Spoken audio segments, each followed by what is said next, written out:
Bonjour, aujourd'hui dans le cadre de Au-delà des mots, je reçois René-Claude Fortin qui a contacté Réinfo Québec pour nous partager un témoignage. Alors René-Claude, bonjour. Bonjour.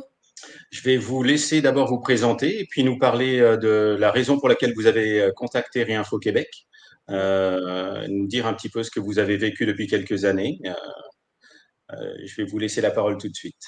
Parfait. Moi, tout a commencé. Premièrement, je m'appelle René-Claude Fortin, je suis coiffeuse de métier. Tout a commencé en 2021 avec la première injection. Moi, je croyais au narratif, soit dit en passant, et je suis vaccinée. J'ai tous mes vaccins. Je ne suis pas anti-vax. J'aime le préciser aux gens à qui je parle de mes effets indésirables du vaccin Pfizer.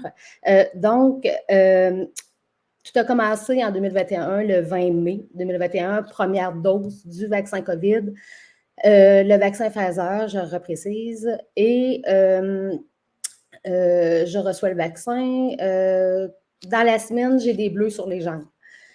Je fais un certain lien, mais sans m'inquiéter pour autant, parce que j'ai seulement que des bleus. Fait que c'est un petit peu, c'est comme si j'avais reçu des petits coups de pied sur les jambes, si vous voulez. Là, je n'avais plus qu'un des bleus. Là. Est-ce que vous avez, excusez-moi René-Claude, est-ce que vous avez parlé de ça à votre médecin ou vous l'avez Oui. gardé pour vous? Non, il n'y avait pas d'inquiétude particulière à ce moment-là. Ben, j'en avais une certaine inquiétude, mais rappelez-vous l'état, dans quel état qu'ils nous avaient mis. Là. On n'allait pas à l'hôpital pour rien. Oui, oui. Des bleus sur les jambes, bon, mais ça m'arrive, là, tu sais, je me suis cognée, je suis coiffeuse, hein, fait que des fois, là, on a mal aux jambes, bon, Ouais. fait que c'est comme ma petite bête noire, des fois, les jambes, là, en fin de journée, c'est là j'ai mal, donc je me suis pas inquiétée, sauf que j'en ai parlé à d'autres, à des clients par la suite, puis à une amie coiffeuse, puis elle avait eu la même chose, puis j'ai une cliente, c'est les bras qu'elle avait eu, elle avait eu des bleus sur les bras. Fait que c'est là, ça m'a mis comme sur une piste que c'est pas anodin avoir un vaccin. C'est là que j'ai eu un peu plus cette ouverture-là. Mais je croyais tellement au narratif qu'on m'aurait shooté du diesel là, ce matin-là. Là, puis je pense que je l'aurais pris pour que ça arrête. J'avais hâte de recommencer à travailler, puis j'avais hâte qu'on recommence à vivre normalement. Donc, bon, j'ai accepté, mais j'ai eu ces bleus-là, mais sans plus, avec une fatigue, puis un peu de douleur au deltoïde, là, un peu de douleur à mon muscle. Mais ça s'est passé.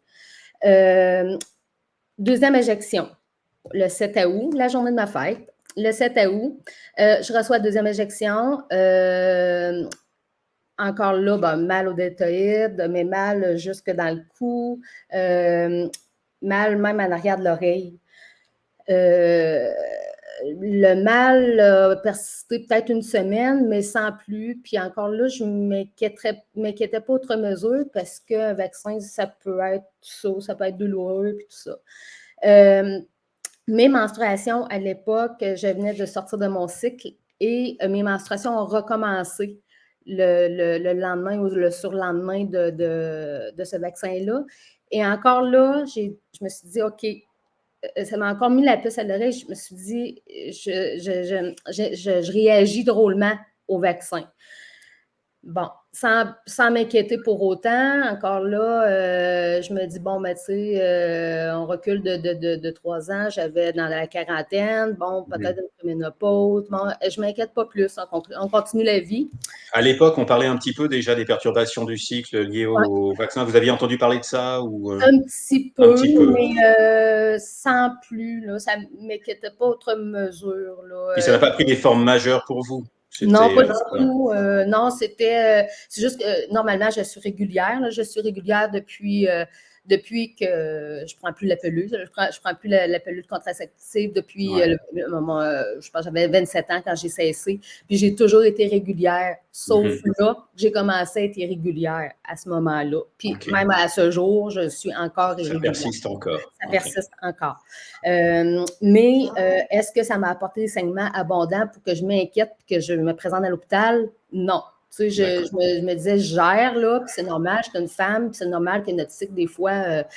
Puis, il faut se ramener toujours dans notre état d'esprit de cette époque-là. Là. On était tous un petit peu à cran, puis bon, fait que j'ai dit peut-être que ça m'affecte outre mesure. Encore là, tu sais, j'étais pas je n'ai jamais jeté 100% du tort au vaccin. Mhm. Mais c'est juste que faut être capable d'être rationnel dans tout ça. Puis c'est ce que je tente de faire qui est le plus difficile là-dedans. Là. C'est vrai que souvent, on a utilisé le terme d'antivax assez rapidement, en fait, pour empêcher tout questionnement, toute interrogation, tout doute. Oui. Alors que, particulièrement dans votre cas et dans beaucoup d'autres cas dont on a les témoignages, c'est des questionnements tout à fait raisonnables. Ben, je crois. C'est pas être anti quoi que ce soit, c'est simplement essayer de comprendre ce qui se passe et puis avoir des réponses qui ont du sens. Oui, exactement, je crois. Puis c'est sûr et certain que moi, j'ai eu les effets, puis c'est des affaires que j'avais jamais vécues avant. Ouais. Fait que raison de plus pour que je pointe ça du doigt. Effectivement, oui. C'est bien dommage pour eux s'ils veulent le faire passer, mais en tout cas, pour moi, ça passe pas, ça passe plus. Donc, c'est ça. Là, il s'écoule 3 semaines. On est rendu au début septembre. 3 semaines après ma vaccination, autrement dit. Fait qu'on est au début septembre. Je m'en vais faire tout bonnement mon épicerie et en mettant les sacs dans mon coffre d'auto, j'ai une crampe autour du sein gauche. Une crampe qui ressemble à une crampe intercostale, un muscle intercostal qui est comme coincé, si vous voulez. Là, ça arrive. Ça arrive quand même assez souvent. Donc, bon, je me dis, j'ai mal forcé, puis ça va revenir. Bon. Et la journée passe, et plus que ça passe, plus que ça fait mal. Plus que ça passe, là, je prends de l'eau pour me réhydrater. Je prends des Tylenol parce que ça fait vraiment mal. Je n'ai pas de position assise. Je prends ma pression, j'ai un appareil de pression à la maison, je prends la pression est bonne. Encore là, je me dis, bon, c'est pas. Je pense que ça va être peut-être le cas, j'y pense, mais je ne m'affole pas parce que je me dis, j'ai quand même pas de difficulté respiratoire. Fait que je me dis, bon, tout est sous contrôle, c'est vraiment musculaire, selon moi. Puis, tu sais, j'ai pas de sueur, j'ai pas rien qui m'indique que c'est le cœur, mais en tout cas, c'est musculaire, ça, c'est sûr. Fait que, mais là, ça passe pas. Mon conjoint arrive le soir, il dit t'es blanche, qu'est-ce que t'as? Puis là, je lui dis j'ai mal autour du sein gauche, j'ai mal à mon épaule, j'ai mal à l'autre épaule. J'ai dit on jurerait qu'on me rende comme des tisonniers dans les épaules, ça me fait mal à ce point-là. Fait qu'il me dit je vais te masser, ça va te soulager. Puis bon, il m'a massé, puis effectivement, j'avais encore du mal, mais ça a diminué un peu les symptômes. Oui, exactement. Puis probablement que là, ça faisait peut-être 4 Tylenol que je prenais aussi là, depuis le début de la journée. Fait que ça s'est passé. Mais tout ça pour vous dire que ça a duré quand même 24 heures à avoir mal. Puis quand ça a arrêté de faire mal, j'ai été pour une semaine à avoir une sensibilisation. C'est comme si j'avais eu un accident. Tu sais, un bon coup, là, puis on est sensible une semaine après. Fait que, tu sais, encore là, si on veut être rationnel, quand on a des douleurs, quand on a un muscle intercostal qui vient stiff, ça passe, on n'a pas de mal pendant une semaine après. Là. Ou alors, on a des bonnes raisons pour ça, on a forcé un petit peu au gym, on a eu un choc, mais en l'occurrence, il n'y avait rien eu de particulier qui puisse justifier ça. Non. Puis encore là, je précise, toujours du même côté. Hein? J'ai été piquée du côté gauche, épaule deltoïde, cou. Tout le côté gauche. Puis là, de côté gauche encore, sein gauche. Bon, fait que là, nécessairement, on fait un lien encore. Là. J'ai toute la journée pour réfléchir. Là, je fais le lien encore. Puis là, je fais OK. Là, c'est là que j'ai commencé à faire des recherches. Puis c'est comme ça que je vous ai trouvé aussi tranquillement, pas vite, là, à force à être. Parce qu'il n'en parle toujours pas des effets indésirables. Fait que là, je me suis dit, je suis certainement pas toute seule au monde à qui ça arrive, c'est incroyable. Il ne me fait pas. Tu sais, j'ai une réaction à ce produit-là, puis il ne me fait pas. Mais encore là, je n'ai jamais eu d'effet secondaire à aucun médicament. Même des produits capillaires, des produits pour la peau, je n'ai pas de réaction. Tout est beau. Et puis, vous n'aviez jamais connu ce type de symptômes, ce type Non, de problème auparavant? non, Jamais d'épisode comme ça? pas du tout, pas du tout. Donc, bon, mais ça s'est passé, cela dit, ça c'est jamais revenu, cette douleur-là. Bon, Très bien. de Dieu merci. Mais bon, ça, c'est le lundi, ça arrive un lundi, je suis en congé cette journée-là, ça arrive le lundi, bon, le mardi, mercredi, la semaine passe, et là, c'est le grand coup de théâtre. Là, c'est là que mon calvaire a commencé, douleur musculaire. Mes douleurs musculaires aux jambes, aux cuisses, aux bras, au cou, des douleurs, là, mes jambes, il y avait des journées que je n'étais même pas capable de descendre les escaliers parce que j'avais peur de tomber. On aurait dit que j'avais que mes pieds étaient pris dans le ciment. C'est pas compliqué, là. Puis, et je me disais, c'est la seule chose que je fais, que j'ai faite, qui est, comment je pourrais dire ça, qui est pas comme d'habitude dans ma vie, c'est Ouais. ce vaccin-là. Et là, je fais, OK, là, je vais dessus. C'est quoi ce délire-là? Douleur musculaire intense, on aurait dit que je venais de courir un marathon. Puis, soit dit en passant, je m'entraîne, je cours. Fait que je sais c'est quoi avoir des Vous savez douleurs. faire la différence entre... Et, mais là, c'était généralisé. C'était des douleurs généralisées. Bon. Il y a des journées que c'est moins pire, des journées que c'est pire. Spasmes musculaires, les spasmes musculaires ont embarqué là-dessus. Des spasmes, puis ça me faisait pas mal, sauf que ça me réveillait la nuit.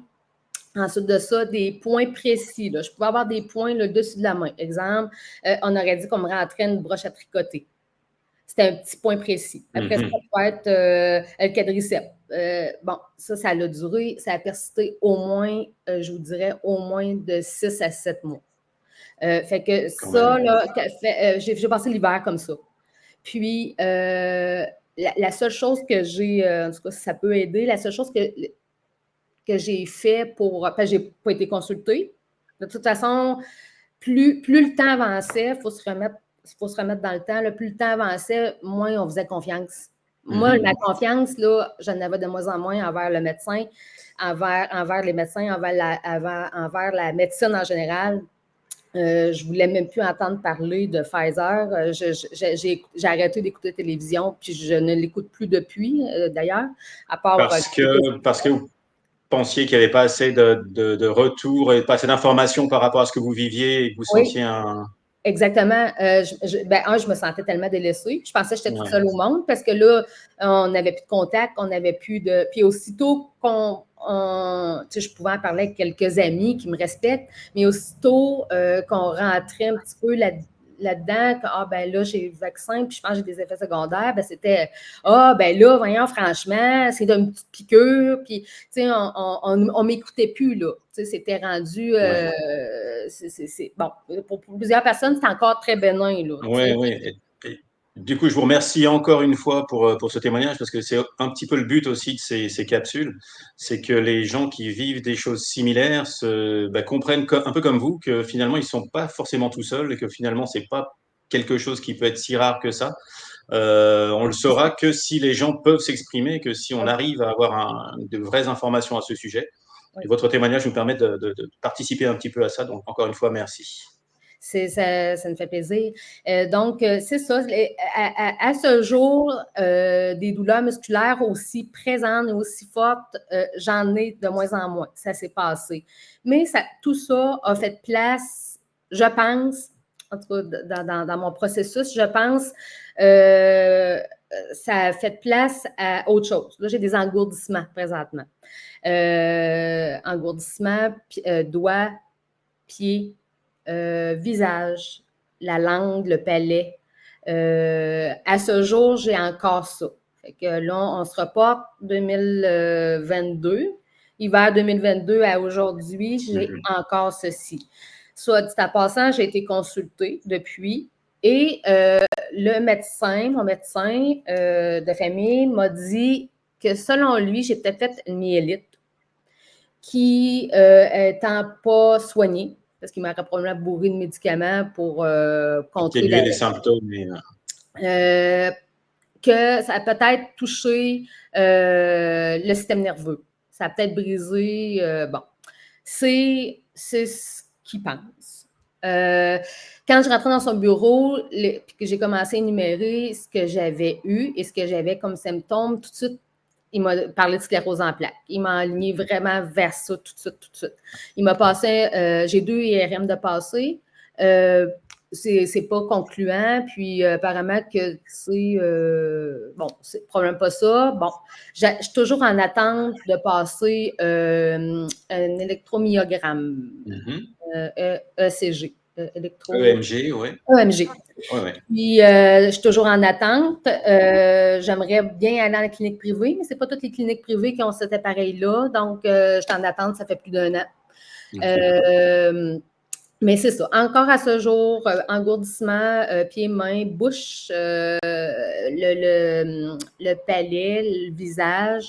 Le visage, c'est comme un peu des spasmes aussi. Là. C'est comme si j'avais quelque chose qui me bougeait quand j'ai ces spasmes-là, mais ça ne fait pas des sautillements, ça fait vraiment une espèce de vague en dessous de ma peau.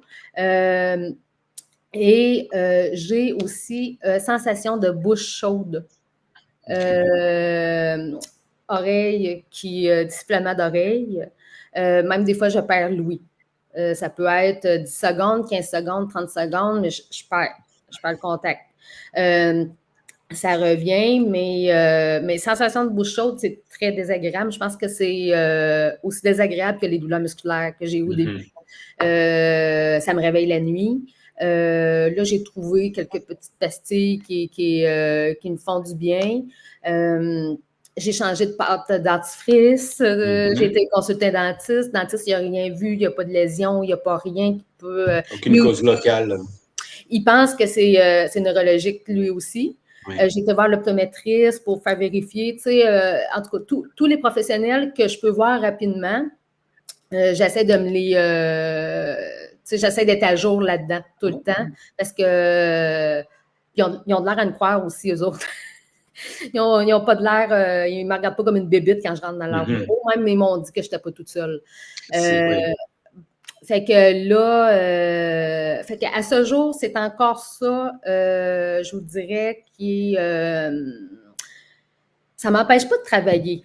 OK? Je veux qu'on soit clair avec ça. Ça ne m'empêche pas de travailler. Mais je me dis, j'ai des effets, là, la bouche chaude, là, ça fait 1 an. Ça a commencé l'été passé. Mais j'ai moins d'engourdissement. Mais j'ai la bouche chaude. Il y a une évolution, un déplacement des problèmes.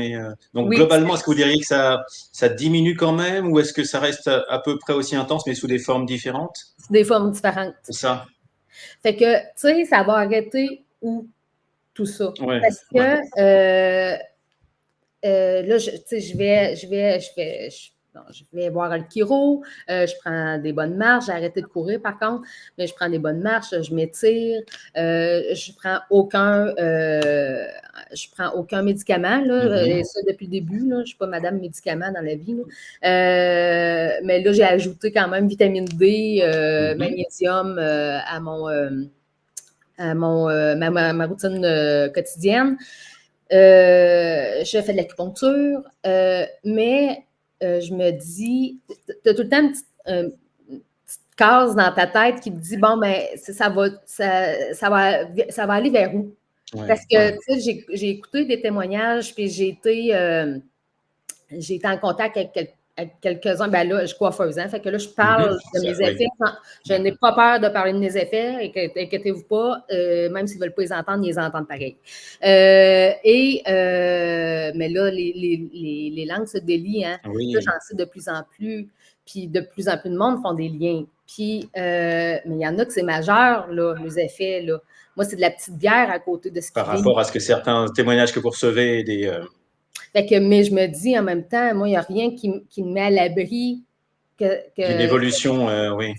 Tant que vous n'avez pas de réponse, c'est certain qu'il y a. Voilà, les questions sont plutôt désagréables dans ce contexte-là, tant qu'on n'a pas de réponse claire. Et la myélite dont votre médecin a parlé, est-ce qu'il a fait un lien possible avec les injections ou est-ce qu'il ne l'a pas du tout envisagé? Qu'est-ce qu'il vous a dit par rapport à ça?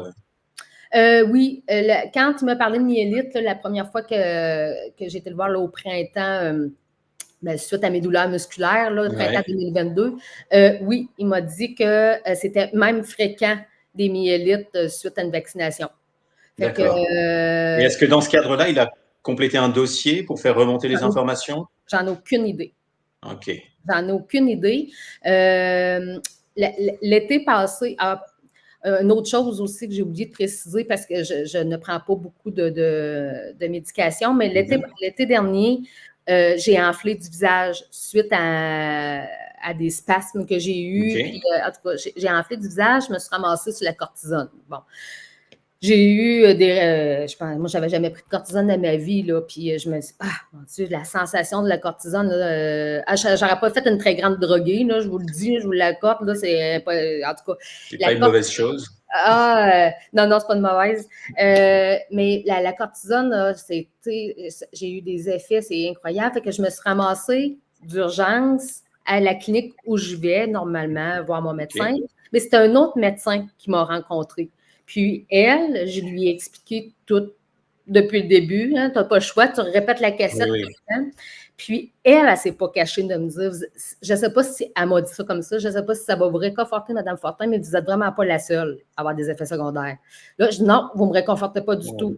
Fait que elle dit, vous faites quoi? Elle dit, on attend. Fait que c'est la seule dans toute l'histoire, puis le dentiste et l'optométriste qui avoir dit clairement que c'était pas quelque chose de rare et que... Non, moi, je l'ai compris comme ça. Donc, mais en même temps, ça ne change rien. En tout cas, au moins, j'ai pu enfler. Là, j'ai eu enflé et non seulement enflé, mais j'ai eu envie de barrer aussi dans le visage. La sensation, c'est ordinaire. Oui, et puis plutôt stressant, plutôt angoissant, parce que c'est effectivement aucun contrôle là-dessus, puis c'est quelque chose de, j'imagine, très, très inquiétant. Oui. Je croyais que je faisais un ACV. Quand ça m'est arrivé, là, je croyais que je faisais un ACV. J'avais de la misère même à m'ouvrir les yeux, tant que j'avais une pression au visage. Mais c'est ça, voyez-vous, là, il y a eu quand même une belle évolution. C'est moins pire. Les spasmes sont moins pires, mais là, c'est ça, c'est bouche chaude. La bouche chaude et les menstruations qui ne sont toujours pas revenues. OK. Et est-ce que, à votre connaissance, est-ce que dans votre famille, dans vos ascendants, dans les frères et sœurs, les enfants, etc., est-ce qu'il y a d'autres personnes qui ont des problèmes neurologiques? Est-ce que c'est quelque chose qui existe dans le cadre familial? Neurologique, non. J'ai mon père qui est cardiaque. Oui, mais pas de ce type de symptômes d'engourdissement, de douleur. Non, c'est vraiment quelque chose qui n'est pas commun dans les familles, parce que souvent, on a entendu aussi beaucoup dire que au moment de la vaccination, effectivement, il peut y avoir d'autres problèmes qui se révèlent, mais qui ne sont pas forcément liés au vaccin, qui seraient liés à un terrain particulier, puis qui pourraient, voilà, par synchronicité malheureuse, se développer à ce moment-là. Mais dans votre cas, voilà, il n'y a pas du tout ce genre d'historique familial. Non. Donc, a priori, c'est une cause qui n'est pas à retenir. Non, j'ai pas vraiment pas, ni des deux côtés, puis même si je remonte loin, là, cousin-cousine, là. Oui, c'est ça. Non, même pas. Tu sais, quand il m'a sorti la sclérose en plaques, je sais que la sclérose en plaques n'est pas génétique, mais c'est auto-immune. Puis même la sclérose en plaques, on a des allergies dans la famille. Fait que oui, on est peut-être un peu auto-immune. Bon, si je peux le classer, c'est pas la même chose. Mais en tout cas, voilà, rien de proche qui a été mis en évidence. Non, pas du Donc, tout. on peut espérer que votre médecin va faire remonter un petit peu les informations, puis peut-être vous revenir là-dessus. Oui. Est-ce que vous avez une date prévue pour l'électromyogramme ou c'est vraiment en suspens? C'est un autre inconvénient, ça, du système. J'aimerais beaucoup aller en clinique privée, mais en tout cas, pour les cliniques près de chez nous, là, peut-être Québec, j'ai pas tout fait les cliniques de Québec, là, mais peut-être qu'à Québec, j'aurais la possibilité d'aller passer ce test-là, mais en tout cas, ça a l'air d'être compliqué, là, l'appareil. Ouais, Des tout le fois, ils monde ont n'est des pas forcément ententes. équipé pour ça. Ouais, il y a peut-être Non, des contraintes par rapport à ça. non. En tout cas, on va espérer que vous puissiez passer ces examens rapidement, puis en dehors de ça, que les symptômes diminuent, qu'on vous propose des solutions. Et puis effectivement, tant qu'il n'y a pas de diagnostic, c'est vrai que c'est compliqué d'avoir des traitements parce qu'on ne veut pas juste masquer les symptômes, je suppose, mais on veut d'abord comprendre ce qui se passe avant de prendre quoi que ce soit. Ouais. Ah oui, oui, puis tu sais, je dis souvent à mes clientes, là, en tout cas dans ma vie, il y a le avant et le après COVID. Oui, ouais. Le avant et le après vaccin aussi, là. Puis, tu sais, j'essaie de prendre ça avec philosophie parce qu'il n'y a rien qui arrive pour rien dans la vie. Moi, je crois à ça. Puis, j'ai resté. J'ai passé le stade d'être en colère après moi parce que je me suis trouvée bien naïve d'accepter le vaccin sans trop m'interroger, si vous voulez. Là, j'ai passé cette étape-là. L'autre étape, c'est plutôt d'essayer d'aller chercher médecine alternative, d'aller chercher une autre branche, un parallèle pour me soigner, pour avoir de la paix, Mhm. l'apaisement. Je pense que c'est comme ça peut-être que je vais réussir à me traiter. Je suis un petit peu rendue ailleurs là, que la médecine traditionnelle comme on l'a connue, là, une petite pilule pour chaque mot. Là. Ouais. Je suis à des années-lumière de ça maintenant. Là, fait que ça Disons m'a. que les médecines complémentaires sont vraiment, enfin, ce que moi j'appelle les médecines complémentaires, c'est effectivement là pour aider à faire ce que la médecine allopathique ne fait pas. C'est Et ça. effectivement, c'est une grande partie du traitement aussi, d'être le soutien psychologique, comment renforcer son corps, des suppléments, l'exercice, vous le faisiez déjà avant, c'est un peu plus compliqué maintenant, mais trouver une façon de continuer à vous maintenir en forme, vous maintenir en santé, à avoir de l'enthousiasme. Et Oui, effectivement, la phase de culpabilité, j'ai entendu ça aussi parfois des témoignages. Euh, mais comme vous le disiez plusieurs fois dans le témoignage aussi, il y avait un contexte. Il y oui, avait tout un contexte d'inquiétude, de peur, et tout un discours qui encourageait ça. Puis c'était en même temps la condition pour revenir à une vie normale. C'était comme ça que c'était présenté. mm, Donc, je dirais qu'il n'y a pas. Effectivement, on peut passer par une phase d'autocritique, mais en l'occurrence, il faut remettre ça en perspective aussi. C'était tout à fait normal. À un moment, il faut faire confiance aux c'est ça. messages qu'on a, aux Oui, autorités, aux médecins. Et oui. vous avez juste fait confiance et c'était, voilà, il n'y a pas de raison de vous en vouloir, je dirais. Mais je comprends que ça puisse passer par des stades où on a des étapes un petit peu complexes à gérer. Oui, oui, exactement. Moi, j'ai pas un conseil, mais ce que je suggère à tout le monde, c'est d'en parler. Ouais. Même si tu sais, je le vois encore, là, il y a des gens là, que je vais commencer à en parler, là, puis il n'y a plus, il y a plus de visuel. Là. Je le sais qu'ils sont mal à l'aise, là, parce qu'ils sont rendus à la 7e dose. Probablement qu'ils sont mal à l'aise peut-être qu'ils commencent à se questionner. Bon. Mais moi, j'en parle. C'est pas vrai que je vais me taire, puis c'est pas vrai Mhm. que je vais. Puis ceux qui me croient pas, ben, qui me croient pas. Ça finit là, on verra. La vie s'en chargera. Mais c'est d'en parler. Puis plus qu'on en parle, plus on se tisse. Moi, j'ai tissé des liens. J'ai des nouveaux amis maintenant Oui, euh, ouais, grâce à ça. C'est ouais, niaiseux. Puis ouais. probablement que s'il n'y avait pas eu ça, je n'aurais pas été portée à aller vers ces gens-là. Puis maintenant, je les vois différemment. Fait que, Oui. vous voyez, c'est le bon côté. Fait C'est que une c'est opportunité, voilà. Tout oui, problème a des opportunités. Il faut réussir. Parfois, c'est un petit peu compliqué d'aller les saisir sur le moment, mais c'est toujours bien quand on arrive à le faire par la suite. Et puis, ce que je trouve très intéressant et très important dans votre témoignage aussi, c'est qu'on parle de choses vraiment concrètes. Il y oui, a aussi, c'est pour ça que c'est d'autant mieux d'en parler parce que ce n'est pas un discours idéologique. Vous parlez simplement de votre vécu, de ce que vous oui, ressentez, de symptômes. C'est pas, oui, voilà, on ne parle pas de rejeter quoi que ce soit, on ne parle pas de critiquer un système. C'est, voilà, vous parlez de vous, de votre vécu. Et je trouve que c'est vraiment essentiel de partager ça et que ça prend du courage aussi quand on voit à travers quoi on est passé, quand on voit tous les mots qui ont été utilisés. Assez violents en oui, fait contre toute remise en cause, remise en question, contre tout oui, doute. Donc ça oui, prend du temps, ça prend de l'énergie aussi, puis ça prend un courage pour parler ouvertement et sans se cacher. Donc, c'est très important d'avoir des personnes comme vous qui le font. Donc, je vous remercie encore une fois d'avoir Ça me fait accepté plaisir. de témoigner. Et puis, j'espère qu'on va se tenir un petit peu au courant de l'évolution. On va rester en contact par le biais de Réinfo Québec. Et Oui, puis, j'espère que tout va aller de mieux en mieux pour vous. Et merci. puis, on attend de bonnes nouvelles. Ouais, mais merci pour votre beau travail. Merci à vous et bonne journée. Merci. Au revoir, René-Claude. Au revoir.